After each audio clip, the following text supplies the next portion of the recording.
2022 draft. Let's talk about it by talking to the number one left-hander in the land in the 2022 class, Jackson Ferris at IMG Academy down in Bradenton, Florida. Jackson, thanks for spending time with us on our show. We really appreciate it. And please, give us the very latest at IMG. Yeah, yes, sir. Thanks for having me. I've been good, just kind of rolling into the season, played 3 scrimmages so far, getting ready for the first regular season game in a couple weeks. So I want to talk about spike and growth, right? I mean, growing and getting stronger, having the velocity spike. If I'm going to go back to like your freshman year-ish, kind of 18, your low 80s, high 70s, then your mid 80s the following summer, then you're 91. That summer that you went to junior national, which I know was a big summer for you, your 91 pandemic summer, then your 96 last summer. If I'm just going to ask you a simple-minded question, how did you do it? What would you tell me?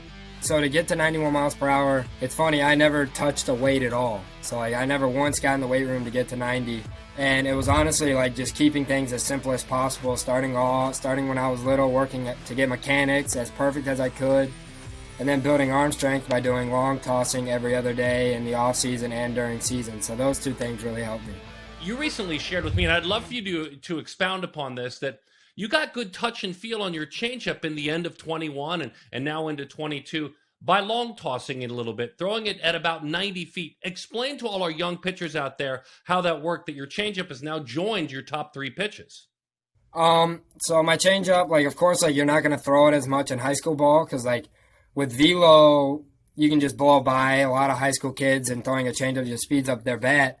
But you always want to work on that every day. So, like, whenever I get out to 90 feet is normally, like, just a light catch play kind of day. I will throw a few fastballs from 90 feet, and then I'll always throw 5 changeups, making sure I end on 2 good ones in a row right where I want them to be. And so that's like just working touch and feel with that every day really helps. So while we're on the touch and feel of pitches, let's use our cameras, even though we're remote.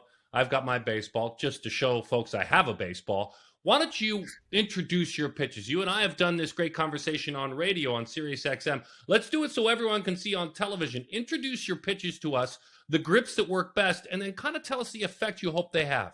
So my best pitch would be my fastball, and I'm a predominantly 2-seam guy.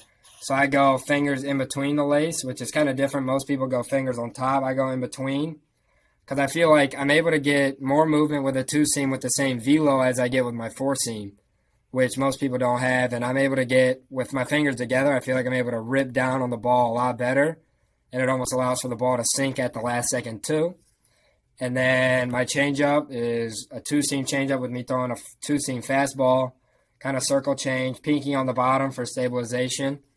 And it's just like my arm naturally pronates. Most arms naturally pronate. So like I don't force pronation, anything. Just let it come out.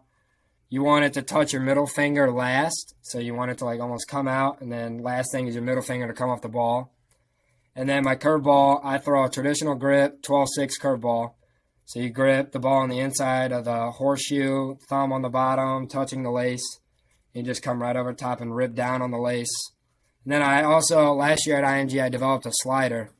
And that's kind of just like been a work, touch, and feel pitch for me too, coming back in after long tossing, throwing it at 60 feet.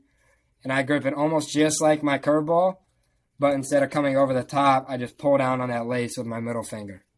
I'm intrigued by your curveball. How do you command it? What are things you do, whether it's with your mechanics, whether it's with your release point? What do you tell yourself about that courageous pitch, throwing a 12-6 curveball? So it took me forever to learn it. Like my pitching coach back home was just like, once you start growing, we'll start implementing a curveball. And it was just kind of like working with it. I didn't pick up a baseball to throw a curveball at the very beginning. I did softball. You throw a softball. I always had big hands, so I was able to throw a softball with my curveball grip. And then I actually did 2 baseballs. They were duct taped together. And you could tell the spin was going right if one ball was going after another instead of to the side.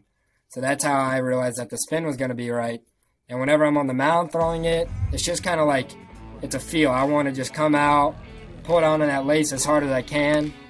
But in the bullpen, it's kind of adjusting to where, like, if I'm missing it low in the zone, start it a little higher. If I'm missing it higher in the zone, I want to over-exaggerate and almost pull it down as hard as I can to get it to bounce right behind home plate. Amazing stuff. Great insights. Courageous pitch. And I look forward to seeing a little bit more throughout this year and then into your college and or pro career. By the way, we should tell folks, an Ole Miss commit. There's no way I do this interview and then say goodbye to you without asking you for your thoughts on the most recent Hall of Fame vote, because your guy, Big Papi's going to the Hall of Fame. Yeah, yes, sir. That's been me growing up. Whenever I hit, I was always number 34 just for him. He was my favorite guy to watch on the Red Sox whenever he played, so it was awesome. Yeah, excited. You're a Sox fan through and through, yes? Yeah, yes, sir. My dad's from Boston, so if you're not a Sox fan, you don't really get to stay in the house.